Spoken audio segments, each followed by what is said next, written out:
ಎಲ್ಲರಿಗೂ ನಮಸ್ಕಾರ. ಹಾಗೆ ಆಸಕ್ತಿ ಅಕಾಡೆಮಿಗೆ ಸ್ವಾಗತ.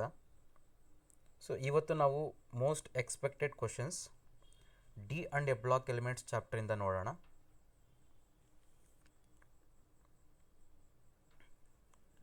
Question number 1. The electronic configuration of transition element X is +3 oxidation state is argon 3d5. What is its atomic number? ಈಗ ಒಂದು ಎಲಿಮೆಂಟಿನ +3 ಆಕ್ಸಿಡೇಷನ್ ಸ್ಟೇಟಲ್ಲಿ ಎಲೆಕ್ಟ್ರಾನಿಕ್ ಕಾನ್ಫಿಗರೇಷನ್ ಅನ್ನು ಕೊಟ್ಟಿದ್ದಾರೆ.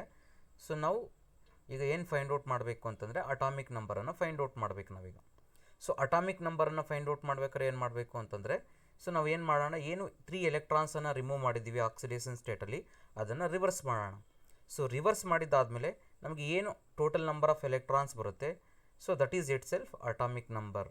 So we know that in a neutral element the total number of electrons is equal to atomic number. So ಅದಕ್ಕೆ neutral ಮಾಡೋದಕ್ಕೆ ಏನು ಮಾಡ್ತೀವಿ, already 3 electrons remove ಮಾಡಿರೋದನ್ನ, so ಅದನ್ನು ರಿಟರ್ನ್ ಮಾಡೋಣ. ಸೊ ದೆನ್ ನಮಗೆ ಏನು ಆ ಎಲೆಕ್ಟ್ರಾನ್ಸ್ ಬರುತ್ತೋ that is it self atomic number. So ಈಗ ಅಟಾಮಿಕ್ ನಂಬರ್ ಚೆಕ್ ಮಾಡೋದಕ್ಕೆ ಮುಂಚೆ ಫಸ್ಟ್ ನಾವೇನು ಮಾಡೋಣ ಅಂತಂದರೆ ಎಲೆಕ್ಟ್ರಾನ್ಸನ್ನು ಕೌಂಟ್ ಮಾಡೋಣ. ಸೊ ಈಗ ಎಲೆಕ್ಟ್ರಾನಿಕ್ ಕಾನ್ಫಿಗರೇಷನ್ ಏನಿದೆ ನಮಗೆ, that is argon 3d5. So after removal of electrons, so total ಎಷ್ಟು ಎಲೆಕ್ಟ್ರಾನ್ಸ್ ಇದೆ ಇಲ್ಲಿ, argon means it is atomic number 18 plus 3d5 there are 5 electrons. So total ನಮಗೆ ಎಷ್ಟು ಎಲೆಕ್ಟ್ರಾನ್ಸ್ ಇದೆ ಇಲ್ಲಿ, that is 23 ಎಲೆಕ್ಟ್ರಾನ್ಸ್ ಇದೆ. So that is after removal of 3 electrons. After removal of 3 electrons, that is 23 electrons. So then +3 state ಅಂತಂದರೆ after removal of before removal of 3 electrons ಎಷ್ಟಿರುತ್ತೆ ಹಾಗಾದರೆ, so after removal of 23 electrons, then before removal of 3 electrons, that is ಅದಕ್ಕೆ 3 ಎಲೆಕ್ಟ್ರಾನ್ಸನ್ನು add ಮಾಡಿದ್ರೆ ನಮಗೆ totally it becomes 26 electrons. So 26 electrons in neutral element. So which element has 26 electrons or atomic number 26, that is iron. So here option B is correct.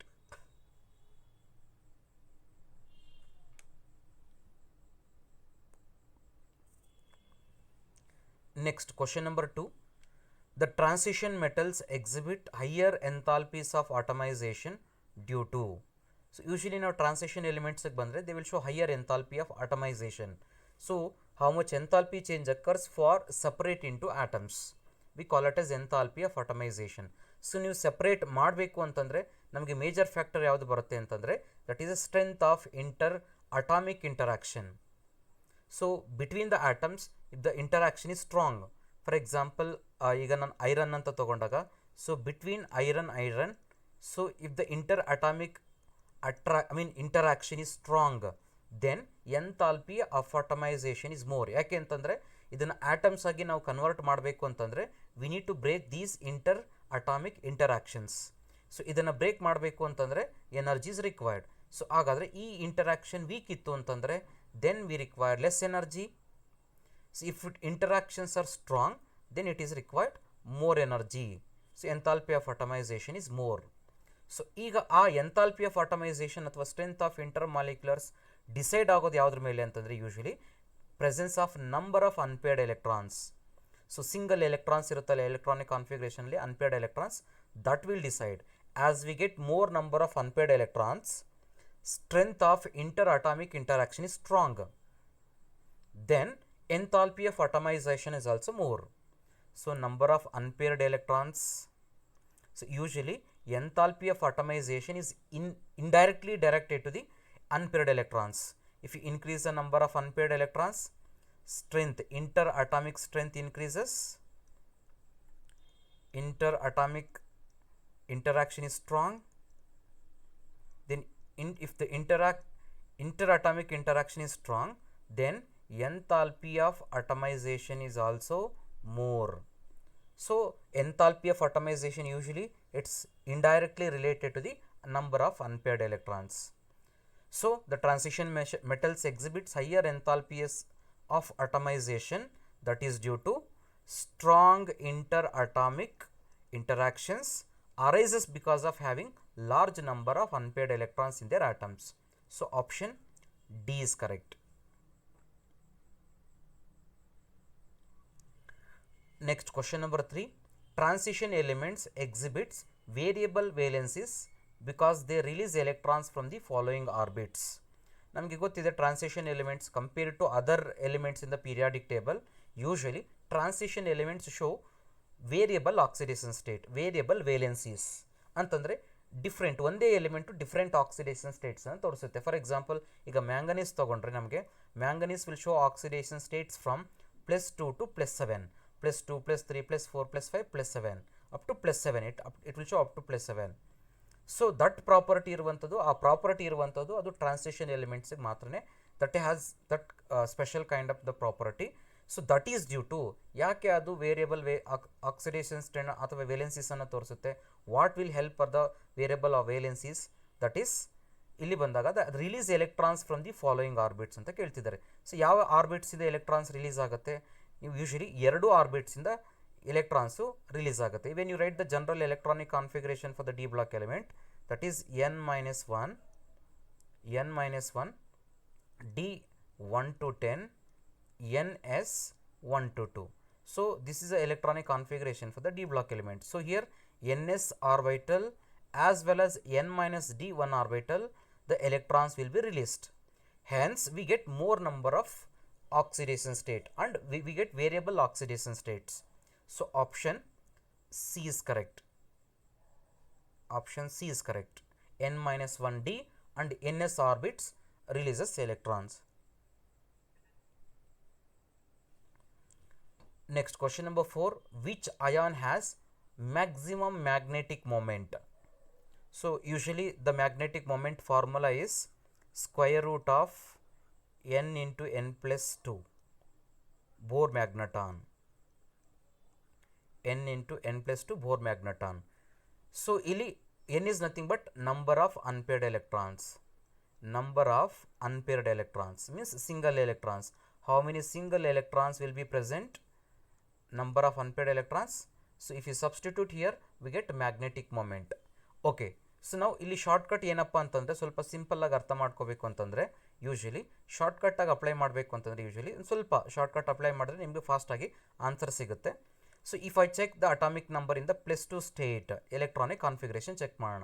ಈಗ atomic number 21 ಈಗ scandium check ಮಾಡೋಣ. Scandium atomic number 21, titanium atomic number 22, vanadium atomic number 23, chromium atomic number 24, next manganese atomic number 25, next iron atomic number 26, next cobalt atomic number 27, nickel atomic number 28, copper atomic number 29, zinc atomic number 30. So these are the atomic numbers from 21 to 30. Now in +2 state, I am talking about in +2 state, the outer shell electronic configuration, that I will choose only d orbital configuration. So then if I come to the +2 state, 21 is the atomic number, it will have electronic configuration, d configuration is d1. Titanium atomic number 22, in +2 state it is d2. In +2 state 23, d3, 24, d4, 25, d5, 26, d6, 27, d7, 28, d8, 29, d9, 30, d10 configuration. So +2 state ಅಲ್ಲಿ usually atomic number ಏನಿರುತ್ತೆ usually ಆ ಡಿಜಿಟನ್ನು use ಮಾಡ್ಕೋಬೋದು. Like 21 d1, 22 d2, 25 d5, 28 d8. So in +2 state. ಅದೇ +3 state ಕೇಳಿದ್ರೆ ಇನ್ನೊಂದು ಎಲೆಕ್ಟ್ರಾನ್ಸನ್ನು remove ಮಾಡಿ. First general ಆಗಿ +2 ಸ್ಟೇಟಿಗೆ ಜ್ಞಾಪಕ ಇಟ್ಕೊಳ್ಳಿ. ಸೊ ಅದಾದಮೇಲೆ ಈಸಿಯಾಗಿ ಜ್ಞಾಪಕ ಇಟ್ಕೋಬೋದು, ಯಾಕಂದರೆ atomic number 25 in +2 it's d5 configuration. ಈಗ +3 ಕೇಳಿದರೆ ದಟ್ಸ್ ಇನ್ನೊಂದು ಎಲೆಕ್ಟ್ರಾನ್ ರಿಮೂವ್ ಮಾಡಿದ್ರೆ ಇಟ್ಸ್ d4 ಕಾನ್ಫಿಗರೇಷನ್. ಸೊ ಆ ಥರ +2 ಸ್ಟೇಟಿಗೆ ಜ್ಞಾಪಕ ಇಟ್ಕೋಬೇಕು. ಆ್ಯಂಡ್ ಈಗ ನಂಬರ್ ಆಫ್ ಅನ್ಪೇಯ್ಡ್ ಎಲೆಕ್ಟ್ರಾನ್ಸ್ ಬರೋಣ. That is in these configuration d1 1, d2 2 unpaired electrons, d3 3 unpaired electrons, d4 4 unpaired electrons, d5 5 unpaired electrons. ಈಗ orbitals it will start filling, it will start pairing. So d6 4 unpaired electrons, d7 3 unpaired electrons, d8 2 unpaired electrons, d9 1 unpaired electron, d10 0 unpaired electrons. So this is a number of unpaired electrons. So ಮತ್ತು magnetic moment, ನೀವು magnetic moment calculation ಮಾಡಬೇಕಾದ್ರೆ full number of unpaired ಎಲೆಕ್ಟ್ರಾನ್ಸನ್ನು substitute ಮಾಡಿ simplify ಮಾಡೋ necessity ಇಲ್ಲ. If number of unpaired electron is equal to 1, magnetic moment ನಿಮಗೆ approximately around it is 1.73 Bohr magneton ಬರುತ್ತೆ. ಈಗ if 2 unpaired electrons are present, magnetic moment we get it around some 2.79 Bohr magneton we get it, around it is. So if n is equal to 3, then you can guess Bohr magneton is equal to some 3.8 to Bohr magneton we get it. So then if it is n is equal to 4, then magnetic moment is equal to some 4.9 Bohr magneton we get it. If 5 unpaired electrons are present, then magnetic moment is equal to 5.9 to Bohr magneton we get it. If it is 6 unpaired electrons are present, then magnetic moment is equal to some 6.96 Bohr magneton we get it approximately. So easy ಜ್ಞಾಪಕ ಇಟ್ಕೊಳ್ಳೋದು ಹೇಗೆ, 1 unpaired electron 1.7, 2 unpaired electron 2 point something, 3 unpaired electron 3 point something, 4 unpaired electron 4 point something, 5 unpaired electron 5 point something, 6 unpaired electron 6 point something. So ಈ ಥರ ನಾವು ಈಸಿಯಾಗಿ ಶಾರ್ಟ್ಕಟ್ಟನ್ನು apply ಮಾಡಿಕೊಂಡು ಕ್ವಿಕ್ಕಾಗಿ ನಾವು ಕ್ವಶನ್ಸನ್ನು magnetic moment calculation ಆಗಲಿ, ಇನ್ನು ಇದು ಅಷ್ಟೇ ಅಲ್ಲ ಕೋಆರ್ಡಿನೇಷನ್ ನಂಬರ್ ಚಾಪ್ಟರ್ಸ್ಗೂ ನಿಮಗೆ ಯೂಸ್ ಆಗುತ್ತೆ ಇದು. ಸೊ ಈಗ ಬರೋಣ. So without using the formula ಡೈರೆಕ್ಟಾಗಿ ನಾವು ಕ್ಯಾಲ್ಕುಲೇಟ್ ಮಾಡೋಣ. ಈಗ ವೆನಡಿಯಮ್ ಅಟಾಮಿಕ್ ನಂಬರ್ ಎಷ್ಟಿದೆ? Vanadium atomic number 23. In +2 state it is D3 configuration. Then +3 ಸ್ಟೇಟಲ್ಲಿ ಎಷ್ಟಾಗುತ್ತೆ configuration? That is D2 configuration. If it is D2 configuration, number of unpaired electrons are 2. If number of unpaired electrons are 2, then magnetic moment is equal to 2 point something we get it, around 2.79 Bohr magneton. So similarly, we will check it out for manganese. Manganese atomic number 25. In +2 state, D5 configuration. In +3 state, it's a D4 configuration. Then number of unpaired electrons are 4. Then magnetic moment is equal to 4 point something, like 4.9 Bohr magneton we get it. Okay, then next come to the iron. So iron atomic number 26. In +2 state, D6 configuration. Then +3 state, it is D5 configuration. If it is D5 configuration, number of unpaired electrons are 5. If it is number of unpaired electrons are 5, then the magnetic moment is equal to 5.9 something we get it. Next we come to the copper. Copper atomic number 29. In +2 state, it is D9 configuration. D9. If it is D9 configuration, number of unpaired electrons are 1, hence magnetic moment is equal to 1.7 Bohr magneton, approximately 1.7 Bohr magneton we get it. So here just if you calculate the number of unpaired electron, that is enough for us to say which one has a maximum or minimum magnetic moment. So if you check it out, which one has a maximum number of unpaired electron, if you see the option A 2 unpaired electron, option B 4 unpaired electrons, option C 5 unpaired electrons, option D 1 unpaired electron. So hence which one has a highest magnetic moment? Option C, Fe3 plus ion.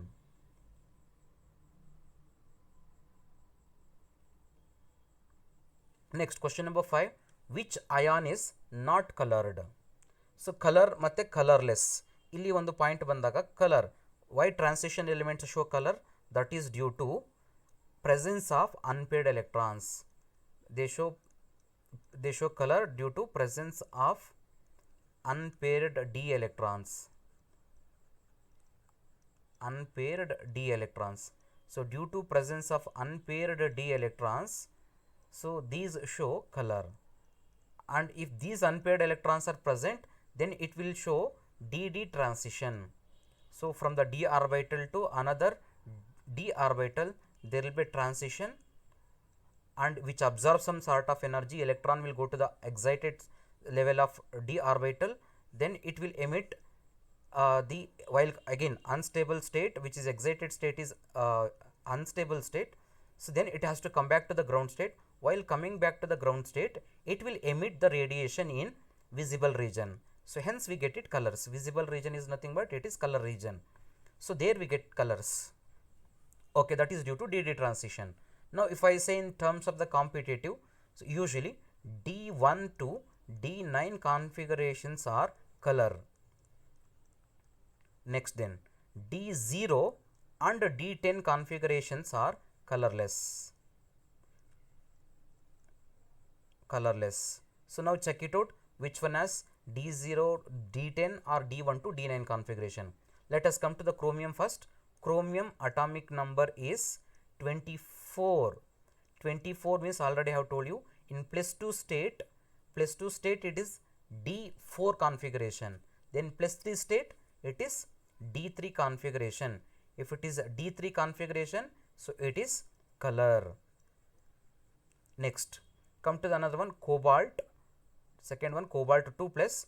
So cobalt atomic number which is 27. In +2 state it is D7 configuration. So if it is a D7 configuration, it is color. Okay, next, chromium +2.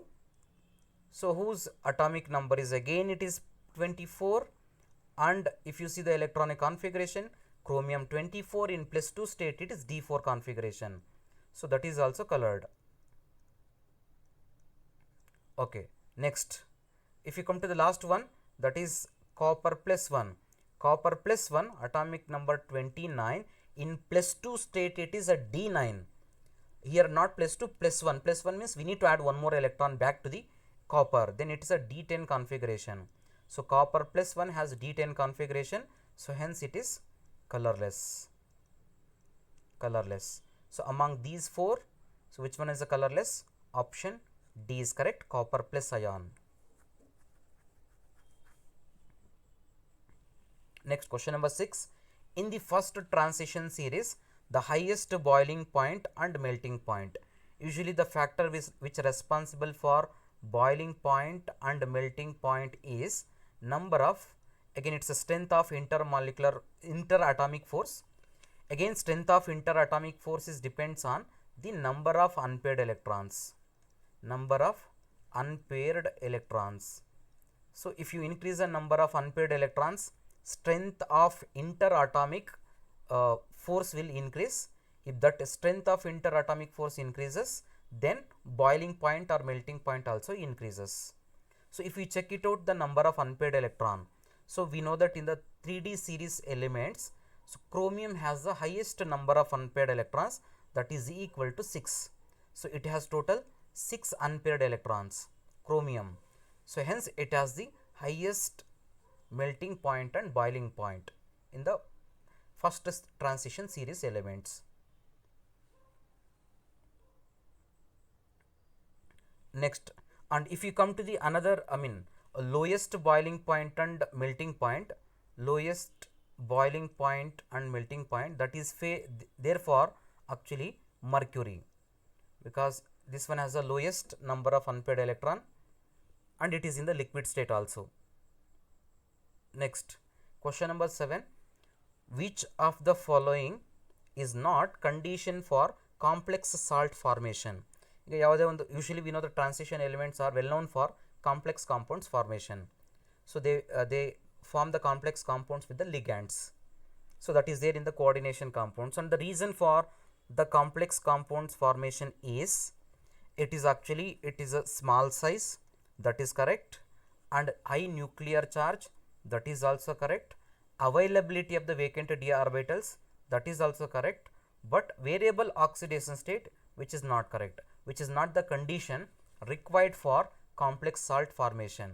Only small size, higher nuclear charge and availability of the vacant d orbitals are the conditions for the complex salt formation, but not option D, variable oxidation state, so which is an incorrect statement, which is not the condition for complex compounds formation. Next, question number 8. Transition elements are frequently used as a catalyst, because we know that transition elements are well known for catalyst. So we use it in we use almost all these in almost all the catalyst. That's a transition elements only. So the reason why these transition elements they use as a catalyst, because of they have special property called as variable oxidation state. They can adopt multiple oxidation state. They can change its oxidation state. So due to this variable oxidation state property, so transition elements are well known for catalyst. So option A is correct. Next, question number 9. Which of the following is correct? They have given alloys in that which of the following is composition is correct? If you see the option A, gunmetal is a composition of copper, zinc and tin, which is correct one. So option A is only correct. Option A is only correct. Then why not option B, C and D are not correct? We'll check it out what is wrong in option B and C and D. Okay, duralumin is a alloy of aluminum, copper, magnesium but not silver. Instead of silver, manganese will be there. So duralumin is a alloy of aluminum, copper, magnesium and manganese. Next, if you come to the German silver is an alloy of copper, zinc and nickel but not carbon. It is nickel. Next, what is wrong in solder? That is a alloy of lead and tin, not aluminum. Lead and tin. So hence the correct one is option A. Next, question number 10. German silver is an alloy of. German silver is an alloy of. ಈಗ previous question alle check ಮಾಡಿದೀವಿ already. German silver is an alloy of copper, zinc and nickel. Option A is correct.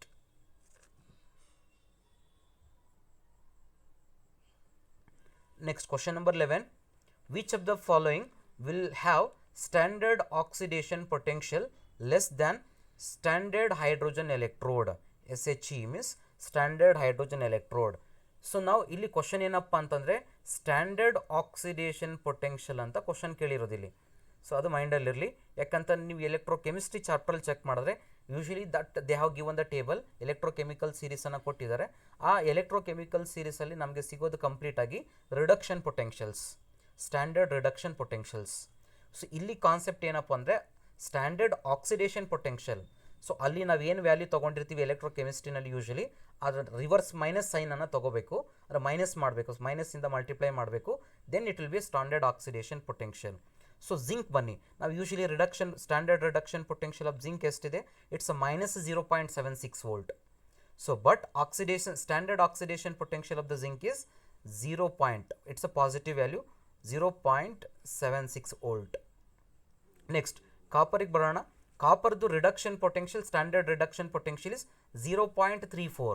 then the standard oxidation potential is minus 0.34 volt. Next, iron has a standard reduction potential is minus 0.44 volt. Then the standard oxidation potential is 0.44 volt. Then nickel has standard reduction potential is minus 0.25. then the standard oxidation potential is plus 0.25 volt. So then which of the following has negative, means usually the standard oxidation potential of hydrogen electrode is actually 0. The standard either oxidation potential or standard reduction potential of standard hydrogen electrode is equal to 0. So less than 0 means it is a negative value. So which one has a negative reduction standard oxidation potential? That is a copper. So option B is correct.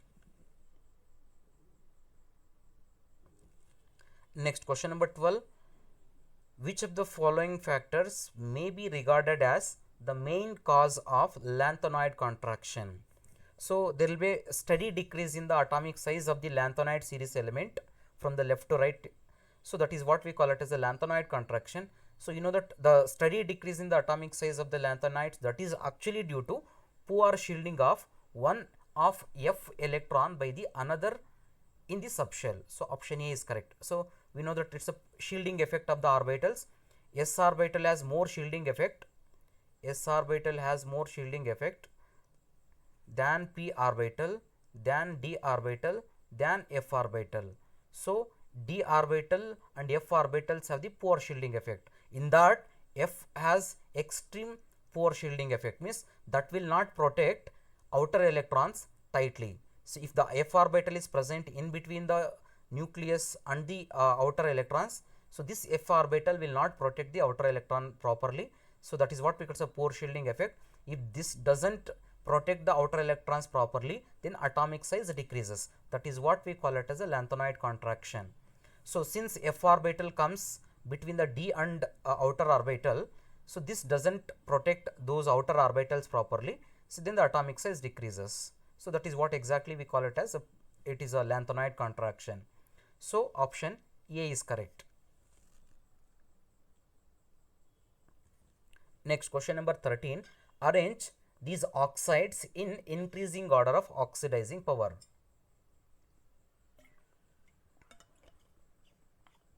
So they have given oxides. We need to arrange these in the increasing order of oxidizing power. So usually oxidizing power and oxidation number. So how they are related? Oxidizing power is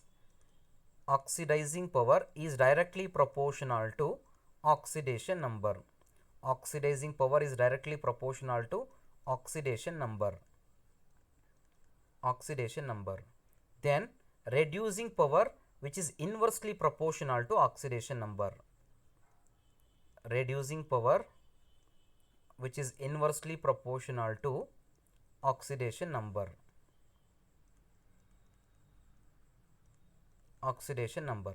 So here we need to find the oxidizing power. So just assign the oxidation numbers for the central metal atom. So the one which is having the more oxidation number, which is having the highest strongest oxidizing agent, means which has the strongest oxidizing power. So now if you check it out, the oxidation state of the manganese in permanganate ion, already you have calculated those oxidation states in the redox reaction chapter. That's the oxidation number calculation. Usually the oxidation state of the manganese in permanganate ion is +7. It's a +7. Next, oxidation state of chromium in dichromate ion is Cr2O7 2- is chromium oxidation state here is +6. Next, in vanadium dioxide charge is +1. Here the oxidation state of the vanadium, so that is equal to it's a +3. That's a +3. Oxidation state of +5. That means X vanadium, let us consider as X, +2 into oxygen is -2, that is equal to +1.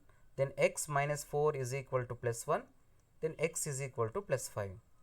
So oxidation state of the vanadium, that is equal to +5. Okay, now so then which one acts as the strongest oxidizing agent? Which one has highest oxidizing power? That is obviously permanganate ion. So permanganate ion has the highest oxidizing power than dichromate ion, than vanadium oxide ion. So hence option B is correct.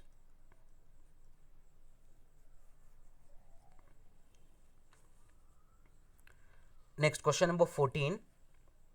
Which of the following oxide is ionic? Again, if you come to the ionic nature and the oxidation number, ionic nature and oxidation number, if you check it out, all these are oxides. For oxides, usually covalent character is directly proportional to oxidation number. Covalent character is directly proportional to oxidation number.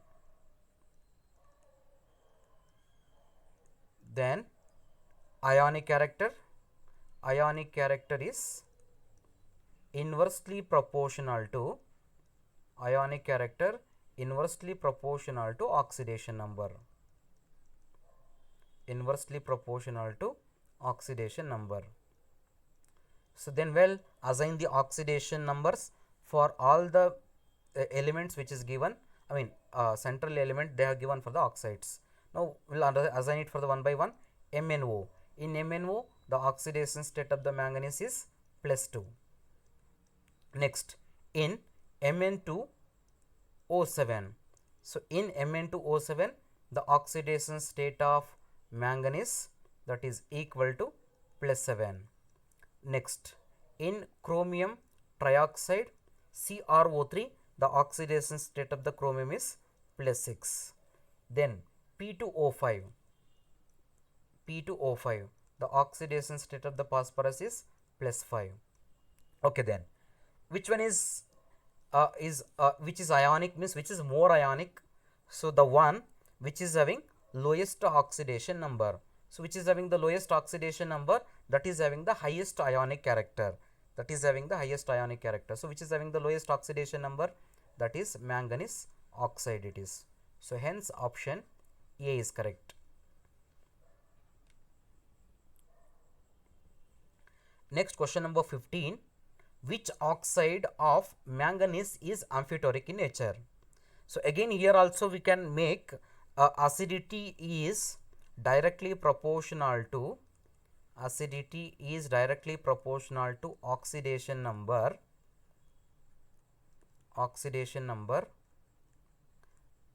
and basicity is inversely proportional to oxidation number. Basicity is inversely proportional to oxidation number. Usually for the oxides, metal oxides, better we can choose acidity and basicity in this manner. But here the problem is you can just write the order, means increasing order of acidity, decreasing order of acidity, or decreasing order of basicity, or increasing order of basicity just by going through the oxidation numbers. But here the problem is you cannot identify the given oxide is whether it is acidic or basic or amphiteric just by assigning the oxidation number. But you can guess. You can guess the oxidation number. I mean, you can guess the property. Just you can say the one which is having the more highest oxidation state, it's acidic. It doesn't mean always it is acidic. It's all depends on the oxides it is. But you can write the order, acidity order, increasing basicity order. So all these we can write. Relatively we can write, but exactly if they given any one oxide, just tell me whether it is acidic or basic or neutral, amphiteric, definitely we cannot identify unless if it is present in the NCERT textbook. So here also these examples already they have given the MnO2, here the amphiteric oxide is MnO2. So here if you assign also the oxidation numbers of the manganese in MnO2 is +4. Next, oxidation state of Mn2O3, the oxidation state of the manganese is +3. In Mn2O7, the oxidation state of the manganese is +7. In MnO, the oxidation state of the manganese is +2. So if you observe, actually if I observe the acidity order, I can say Mn2O7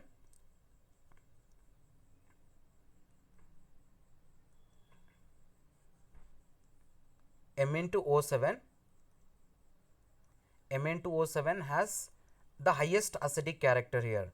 Mn2O7 has the highest acidic character than MnO2,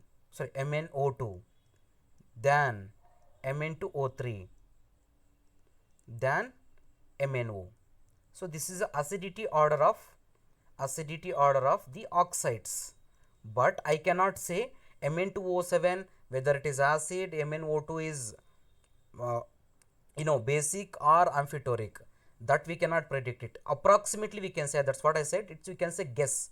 You can guess. So just like this is acidic, then the extreme right side, the one which is having the lowest oxidation number is basic, and in between whoever it will come, it's a amphiteric. It doesn't mean Mn2O3 and MnO2 both are amphiteric.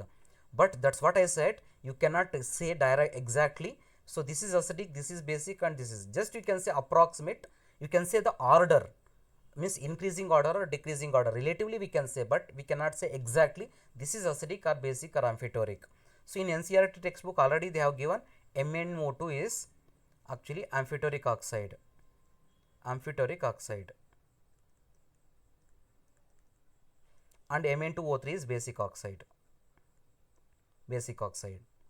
So hence option A is correct.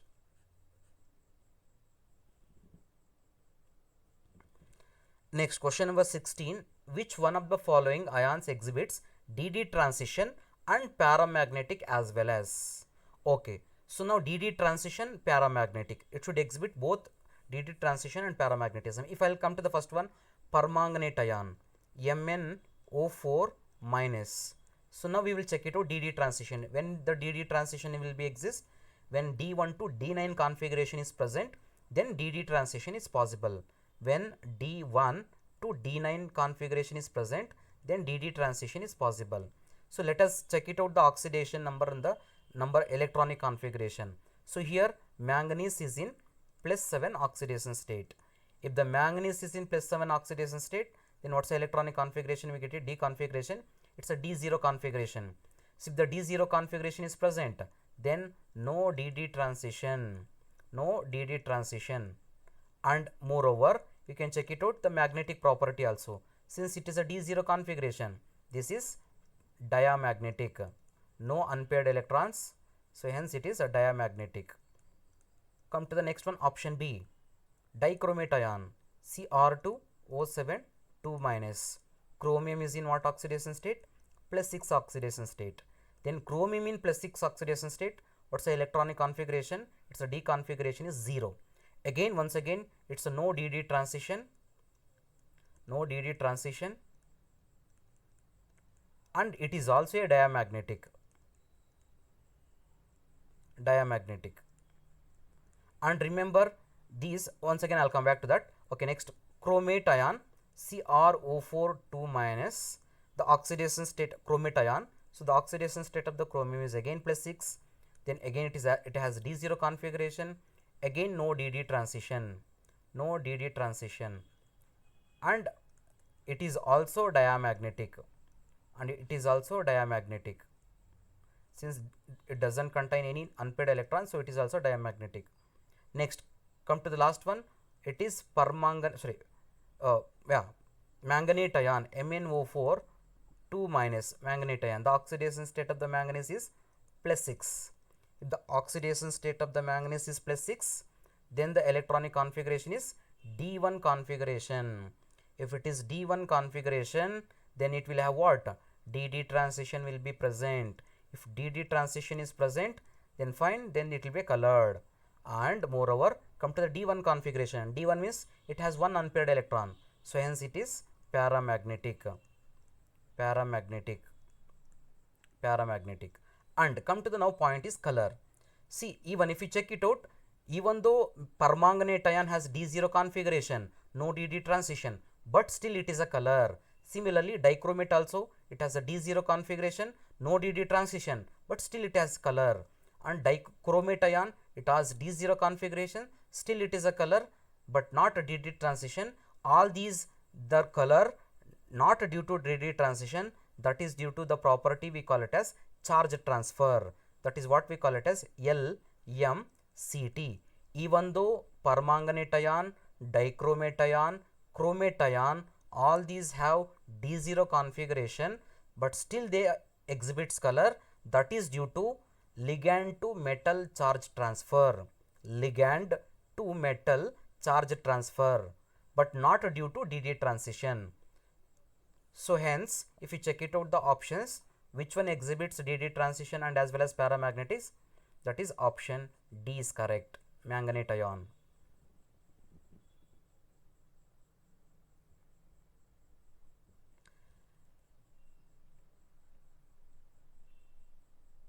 Next, question number 17.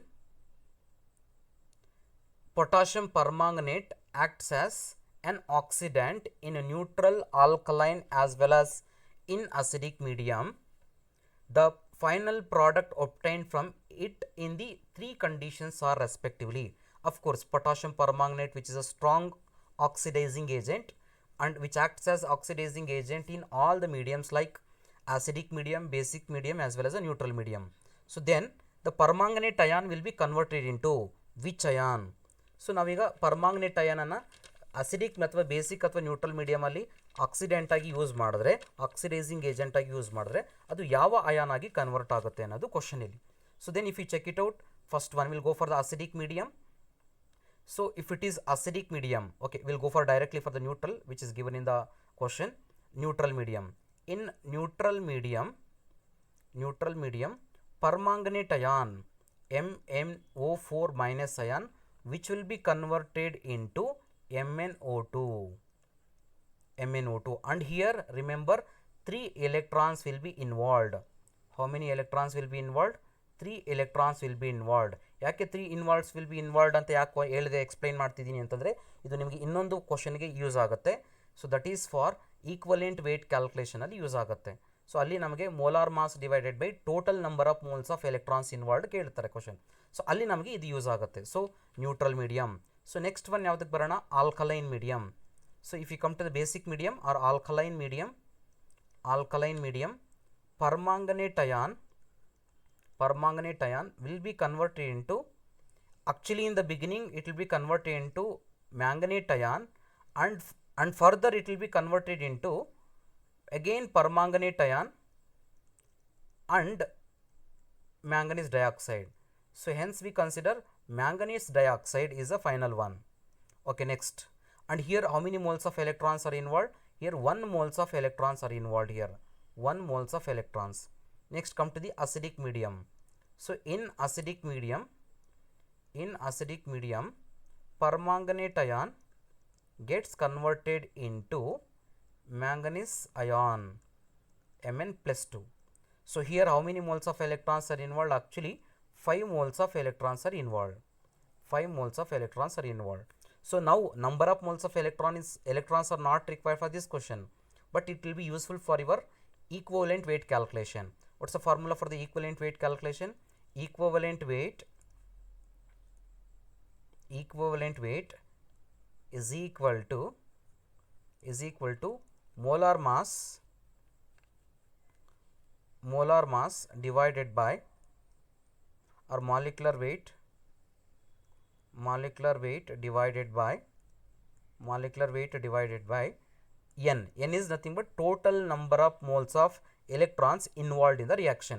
ಈಗ for example calculate the equivalent weight of potassium permanganate in acidic medium ಅಂತ ಕೇಳಿದಾಗ ಏನು ಮಾಡಬೇಕು, molecular weight of the potassium permanganate divided by n. ಎಷ್ಟು ಬರುತ್ತೆ acidic medium ಅಲ್ಲಿ? number of moles of electrons involved 5 ಬರುತ್ತೆ. So ಅದೇ ಬೇಸಿಕ್ ಮೀಡಿಯಮ್ ಅಲ್ಲಿ ಕೇಳಿದ್ರೆ n ವ್ಯಾಲ್ಯೂ ಎಷ್ಟು ಬರುತ್ತೆ? It's 1. If it is neutral medium n is equal to 3. So ಇದನ್ನು ಸಬ್ಸ್ಟಿಟ್ಯೂಟ್ ಮಾಡಿದ್ರೆ ನಮಗೆ equivalent weight of potassium ಪರಮಾಂಗನೇಟ್ in 3 different mediums ಅಲ್ಲಿ ಸಿಗುತ್ತೆ ನಮಗೆ.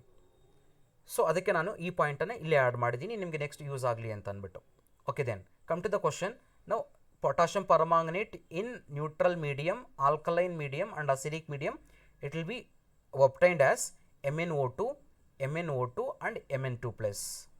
So ಯಾವ ಆಪ್ಷನ್ ಅಲ್ಲಿ ಇದೆ? That is option A is correct. Next question number 18. X and Y can be chromate ion at particular pH X will be converted into dichromate ion at particular pH Y, which will be converted into chromate ion.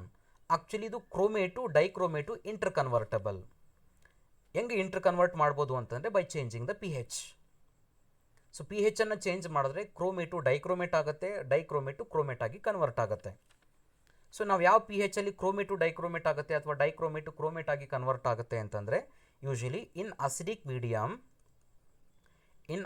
Medium chromate ion gets converted into dichromate ion. Chromate ion gets converted into dichromate ion. In basic medium dichromate ion gets converted into chromate ion.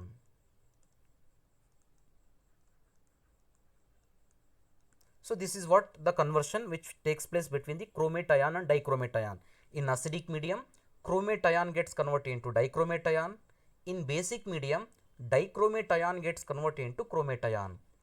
So now if you check it out, first one is chromate gets converted into dichromate. In what medium? In acidic medium. So X must be less than 7. Okay, it should be less than 7.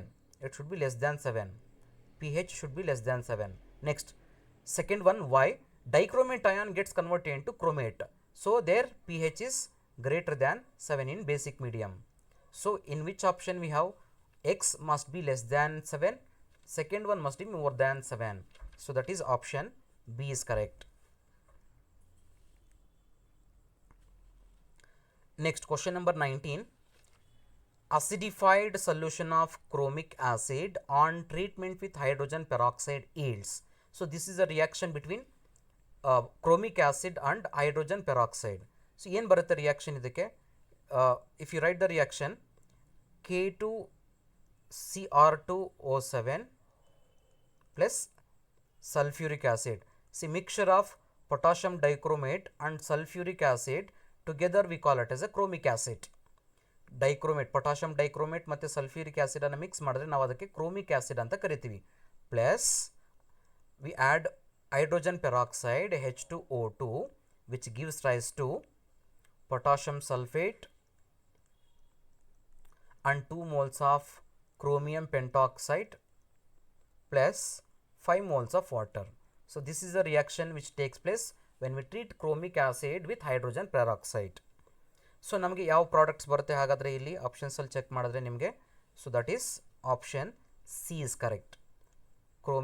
chromium pentoxide and water. Option C is correct. And you know the speciality of the chromium pentoxide? What is oxidation state of the chromium in chromium pentoxide? ನೀವು theoretically calculate ಮಾಡೋಕೆ ಹೋದ್ರೆ ಏನಾಗ್ಬಿಡುತ್ತೆ ಗೊತ್ತಾ, x plus 5 into -2 is equal to 0, x minus 10 is equal to 0, x is equal to plus 10. ನೋಡಿ oxidation state of the chromium ಎಷ್ಟು ಬಂತು ನಮಗೆ 10. Actually ಕ್ರೋಮಿಯಂಗೆ plus 7 ಬರೋದೇ ಇಲ್ಲ, ಪ್ಲಸ್ 10 ಬರೋದೇ ಇಲ್ಲ, ಹೈಯೆಸ್ಟ್ ಬರೋದೇ ಪ್ಲಸ್ 6 ಕ್ರೋಮಿಯಂಗೆ. So then actually it is not correct. So ಕೆಲವೊಂದು ಆಕ್ಸೈಡ್ಸ್ಗೆ ಯೂಶಲಿ ಪೆರಾಕ್ಸೈಡ್ ಆಕ್ಸೈಡ್ಸ್ಗೆ ನಾವು just by looking at the formula you cannot find out the oxidation number.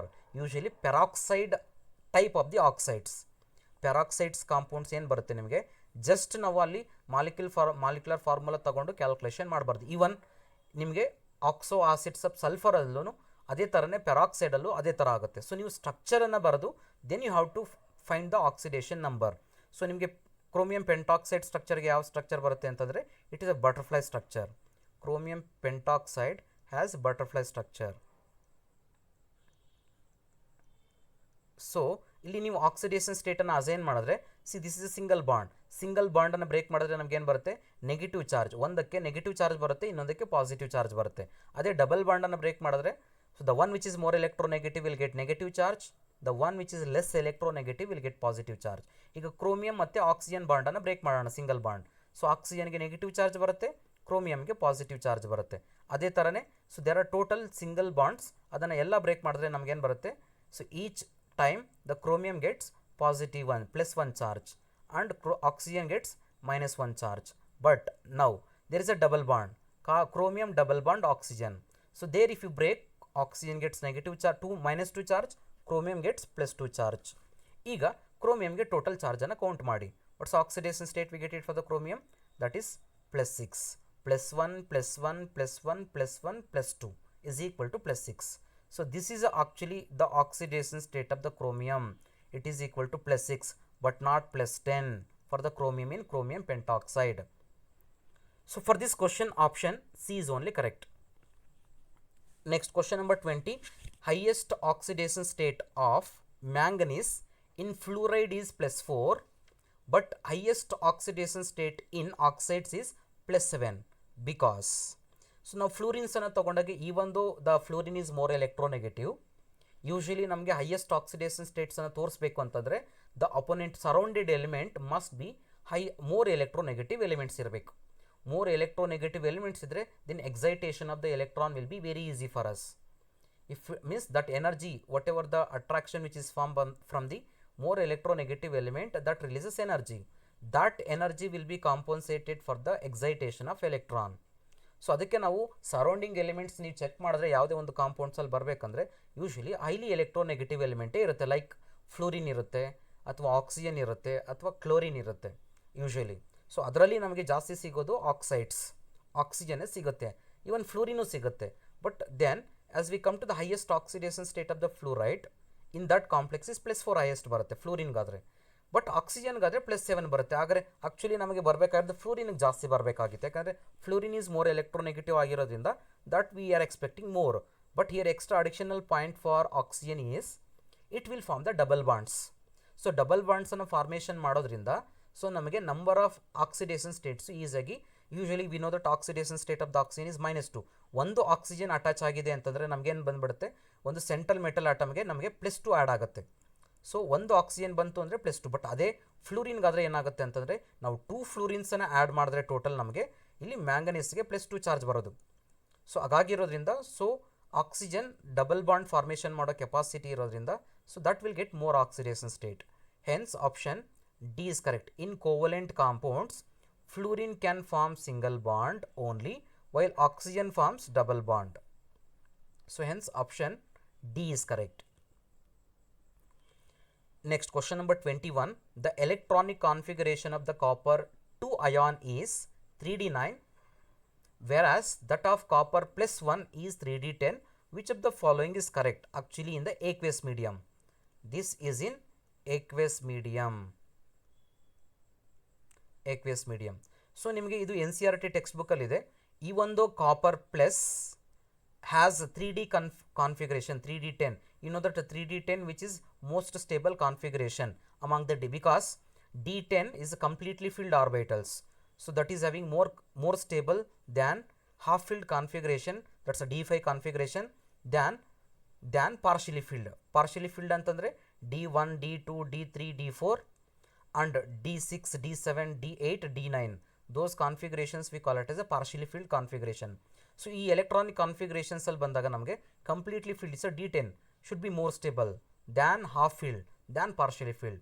So, ನಾವು ಆಗ ತಗೊಂಡ್ರೆ ಏನಾಗುತ್ತೆ, actually copper ನೋಡಿ ಚೆಕ್ ಮಾಡಿ, copper plus 1 ನಲ್ಲಿ that has a 3D10 configuration.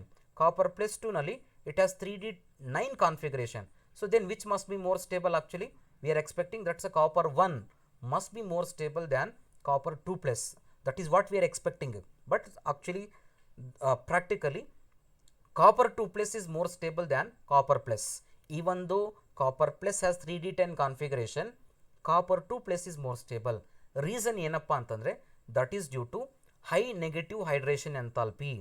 So, ನಮಗೆ copper plus ಗೆ ಏನಾಗಿರುತ್ತೆ ಅಂದರೆ copper plus 2 ಗೆ it has high negative hydration enthalpy. High negative hydration enthalpy. So ಅಂತಂದರೆ ನಾವು ಇಲ್ಲಿ ವಾಟರಲ್ಲಿ ಡಿಸಾಲ್ವ್ ಮಾಡಿದಾಗ ಏನಾಗುತ್ತೆ ಅಂದರೆ it will release more amount of the energy, which one copper plus 2.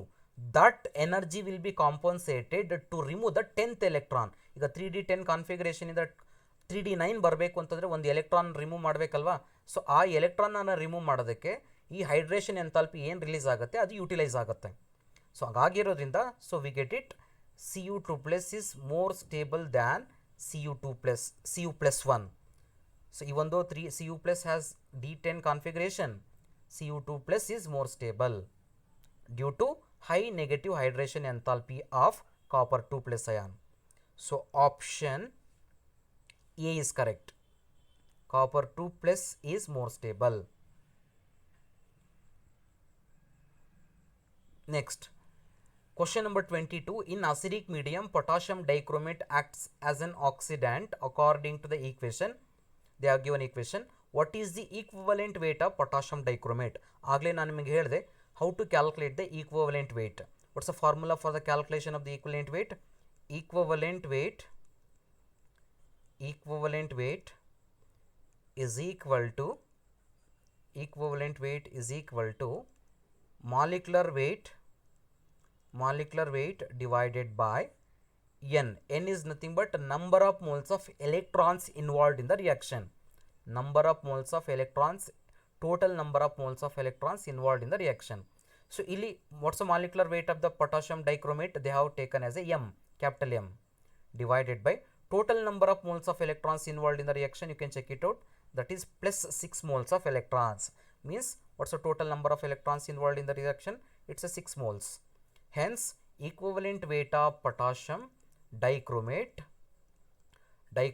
is equal to molar mass divided by capital M divided by plus 6. Hence, option D is correct. ಇದೇ question ನಮಗೆ ಈಗ permanganate question ಕೇಳಿದ್ರೆ ನಮಗೆ ನೋಡಿ ಜ್ಞಾಪಕ ಇಟ್ಕೋಬೇಕು. Acidic ಮೀಡಿಯಮಲ್ಲಿ change ಆಗುತ್ತೆ. ಅಸಿಡಿಕ್, ಬೇಸಿಕ್, ನ್ಯೂಟ್ರಲ್ ಮೀಡಿಯಂ, ಮೂರು ಮೀಡಿಯಮಲ್ಲಿ ಎನ್ ಫ್ಯಾಕ್ಟರ್ ಡಿಫ್ರೆಂಟ್ ಇರುತ್ತೆ. ಆಲ್ರೆಡಿ ವ್ಯಾಲ್ಯೂಸನ್ನು ಕೊಟ್ಟಿದ್ದೀನಿ. ಅದನ್ನು ಇಲ್ಲಿ ಸಬ್ಸ್ಟಿಟ್ಯೂಟ್ ಮಾಡಿದ್ರೆ ಪೊಟಾಷಿಯಂ ಪರ್ಮಾಂಗನೇಟ್ಗೆ ಅಸಿಡಿಕ್, ಬೇಸಿಕ್, ನ್ಯೂಟ್ರಲ್ ಮೀಡಿಯಮಲ್ಲಿ we get the equivalent weight. So for this question option D is correct. Next, question number 23. On addition of small amount of potassium permanganate to the concentrated sulfuric acid, oily compound is obtained which is highly explosive in nature. Identify the compound from the following. ಇದು ನಿಮಗೆ NCERT ನಲ್ಲಿ ಇದೆ reaction ಇದು. So when we treat potassium permanganate with sulfuric acid, 2 moles overall reaction ಅನ್ನು ಬರೆಯೋಣ. KMnO4 potassium permanganate reacts with sulfuric acid H2SO4 which gives rise to Mn2O7. Mn2O7. This is what? Which is explosive green oily compound plus 2 moles of potassium hydrogen sulfate plus water. So this is the overall reaction which takes place when we add concentrated sulfuric acid to potassium permanganate. So here it's Mn2O7, which is green oily compound which is highly explosive. It's an explosive compound. So option A is correct. Next, question number 24.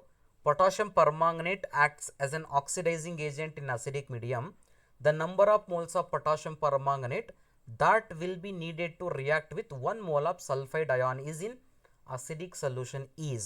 ನಿಮಗೆ ಇದು chemical properties of potassium permanganate ಅಲ್ಲಿ ಬರುತ್ತೆ. So we need to write the balanced equation for the reaction between potassium permanganate and hydrogen sulphide or sulphide ion. ಏನು ಬರುತ್ತೆ ನಮಗೆ reaction ಇದು?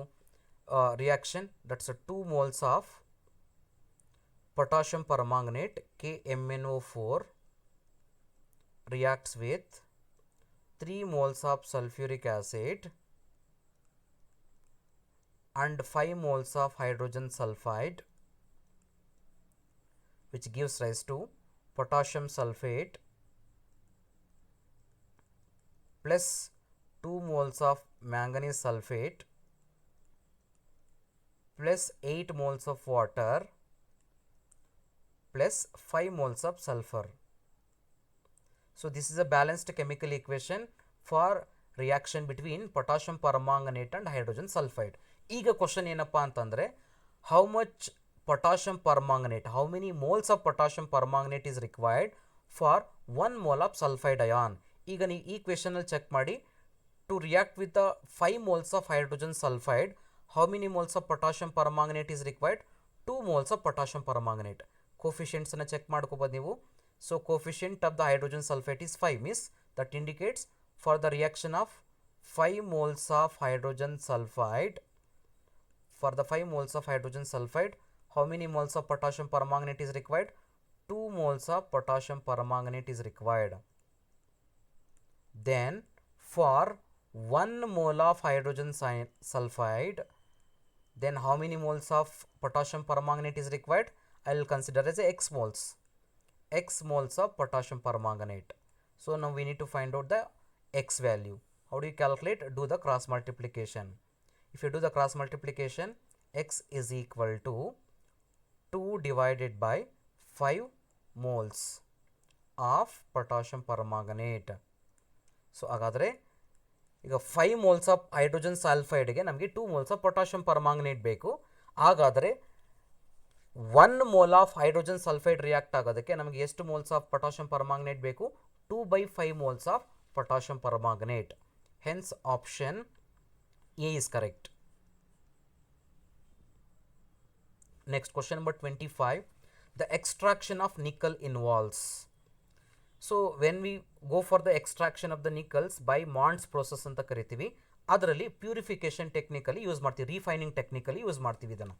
So ಅದರಲ್ಲಿ ಏನಾಗುತ್ತೆ ಅಂತಂದರೆ, ಯೂಶಲಿ ಇಂಪ್ಯೂರ್ ನಿಕ್ಕಲನ್ನು ಪ್ಯೂರ್ ನಿಕ್ಕಲ್ ಆಗಿ ಕನ್ವರ್ಟ್ ಮಾಡೋದಕ್ಕೆ so we treat the gas phase reaction, vapour phase refining techniques ಅಂತ ಕರಿತೀವಿ ಇದನ್ನು. ಮಾಂಡ್ಸ್ ಪ್ರೋಸೆಸ್ ಮತ್ತು ವ್ಯಾನ್ ಆರ್ಕಲ್ ಮೆಥಡ್ ಅಂತ ಬರುತ್ತೆ. So in that process we use this mechanism. So ಇಲ್ಲಿ ಏನಾಗುತ್ತೆ ಅಂತಂದರೆ, first we will take the impure nickel is treated with carbon monoxide, which gives the volatile vapor phase compound, nickel CO 4 times. So this is the compound which is obtained for us.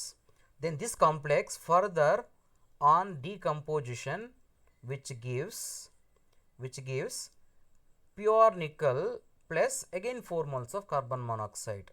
So ನೋಡಿ, ಈಗ first impure nickel ತಗೊಂಡಿದ್ವಿ, first complex formation ಆಗುತ್ತೆ, then the impurities will be settle down in the solution. Only ನಮಗೆ nickel, only pure nickel ಮಾತ್ರನೇ ನಮಗೆ complex ಆಗಿ formation ಆಗುತ್ತೆ. Then ಅದನ್ನು ಸಪ್ರೇಟ್ ಮಾಡ್ತೀವಿ. ಸೊ ದೆನ್ ಆ ಸಪ್ರೇಟ್ ಮಾಡಿ ಮತ್ತೆ ಹೀಟ್ ಮಾಡಿದ್ರೆ ಏನಾಗುತ್ತೆ, that will decompose into nickel and carbon monoxide. ಈಗ ನಮಗೆ ನಿಕ್ಕಲ್ ಯಾವ್ದು ಬರುತ್ತೆ, ಪ್ಯೂರ್ ನಿಕ್ಕಲ್. ಇಂಪ್ಯೂರಿಟೀಸ್ ಅಲ್ಲಿ ಆಲ್ರೆಡಿ ಸೆಟಲ್ ಆಗಿದೆ ಸೊಲ್ಯೂಷನ್ ಅಲ್ಲಿ, so we get it pure nickel. So this is one of the method for the purification technique of nickel. It's also known as a Mond's process ಅಂತಾನೂ ಕರಿತೀವಿ ಇದನ್ನು, Mond's process of purification of the nickel. So that is what the mechanism which takes place in the extraction of the nickel. So ಈಗ ನೀವು ಆಪ್ಷನ್ಸನ್ನು check ಮಾಡಿದ್ರೆ ನಿಮಗೆ, so which one is the right one? That is option C is correct. The formation and thermal decomposition of the nickel tetra nickel carbonyl compound, tetra nickel carbonyl compound. So ಇಲ್ಲಿ carbonyl 4 ಇದೆ, so that's a tetra carbonyl nickel compound. So option C is correct. Next question number 26, which of the following statement is not correct? Okay, regarding it's the lanthanide contraction, lanthanum trihydroxide is less basic than lutetium hydroxide. So now ಇಲ್ಲಿ lanthanide contraction ಬಂದಾಗ, so that the first consequence for the lanthanide contraction is, actually ಇದನ್ನೇ consider ಮಾಡ್ತೀವಿ, from lanthanum hydroxide to lutetium hydroxide basicity decreases ಅಂತ ಹೇಳ್ತೀವಿ. So due to the lanthanide contraction, basicity decreases from lanthanum hydroxide to lutetium hydroxide. So decreases ಅಂತಂದ್ರೆ which one should have the highest basicity then? That highest should be lanthanum hydroxide. Lanthanum hydroxide should have the highest basicity. Okay, then lutetium hydroxide should have the lowest basicity. So but ಇಲ್ಲಿ question ಅಲ್ಲಿ ಏನು ಕೊಟ್ಟಿದ್ದಾರೆ, lanthanum hydroxide is less basic than the lutetium hydroxide. So that is an incorrect statement. So option E is only not correct. Option A is only not correct. Then remaining lanthanide series, ionic radius of lanthanum ion decreases. That is also true. And lanthanum is actually an element of transition series rather than the lanthanide series. That is also because lanthanum belongs to actually D block element. It is transition series element. Then atomic radii of zirconium and hafnium have same because of the lanthanide contraction. That's actually the second, consequence of the lanthanide contraction. Usually 4D and 5D series elements will have almost similar radii. 4D and 5D series elements will have almost similar radii. So zirconium comes under 4D series and hafnium comes under 5D series. So those two elements have almost a similar size. It's one of the consequence of the lanthanide contraction. So apart from A, remaining all options are correct. So option A is the incorrect statement. Next question number 27, lanthanides and actinides resembles in. So actinides ಮತ್ತು lanthanides ಯಾವುದರಲ್ಲಿ similarity ಇರುತ್ತೆ ಅಂತ. Usually if you check it out, only they similar in oxidation states. Option B is correct. Usually both will show the oxidation state plus 3 oxidation state. Apart from that, so they will differ in all these three. Like electronic configuration is different, ionization enthalpy of lanthanides and actinides is different, and formation of the complex from the lanthanides and actinides is different. So the which is the common factor for both lanthanides and actinides is the oxidation state. That is plus 3 is the common oxidation state. Next question number 28, the electronic configuration of gadolinium plus 2 is, we need to write the electronic configuration of the gadolinium plus 2, and atomic number of gadolinium is also given here. It's a 64. 64 is the atomic number. If you come to the gadolinium electronic configuration, atomic number 64, whose electronic configuration is xenon. Xenon is atomic number 54 and 4f7 5d1 6s2 is the electronic configuration for gadolinium. So now here it is not electronic configuration for the gadolinium, it's electronic configuration for gadolinium 2 plus ion. So hence electronic, we need to remove 2 electrons, then the electronic configuration is xenon 4f7 5d1 is the electronic configuration of gadolinium plus 2. So hence option D is correct. Next question number 29, the only radioactive element among the lanthanides is. ನೀವು lanthanides ಅಲ್ಲಿ consider ಮಾಡಿದ್ರೆ all are non radioactive elements apart from only one, that is promethium. Promethium is only one which is radioactive element in entire lanthanide series. So promethium is only the one radioactive element in the lanthanide series, and it is synthetic also. Next, question number 30. Match the catalyst with the process. Which of the following is correct option? So idu same question nimge already second PUC last final year last exam nalli theory na exam alli question anna kottidru nimge idanna. So the same question which I have taken here, it is catalyst and process. Vanadium pentoxide is a catalyst which is used for vanadium pentoxide. Vanadium V2O5 is the catalyst which is used in the process oxidation of sulfur dioxide in the manufacture of the sulfuric acid by the contact process. That process of the manufacture of the sulfuric acid, we call it as a contact process. In that contact process, we use vanadium pentoxide is a catalyst. Next, titanium tetrachloride and triethyl aluminum. It's a triethyl aluminum. Sorry, that is not methyl, it is a triethyl. It should be triethyl. C2H5 triethyl aluminum. So this reagent we call it as actually Ziegler-Natta catalyst. So this is a catalyst, we use it, Ziegler-Natta catalyst, we use it for polymerization of ethylene.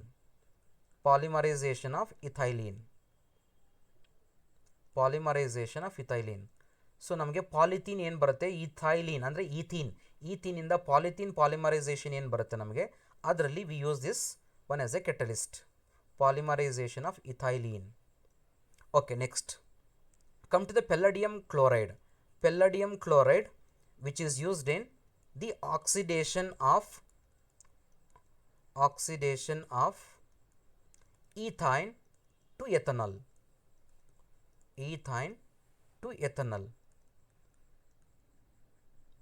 Next, nickel complex which is used in the actually polymerization of alkynes.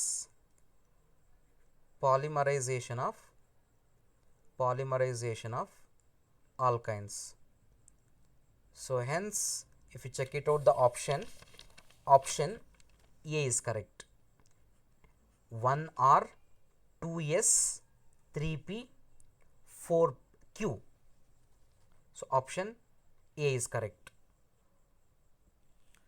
Okay, thank you for watching the video,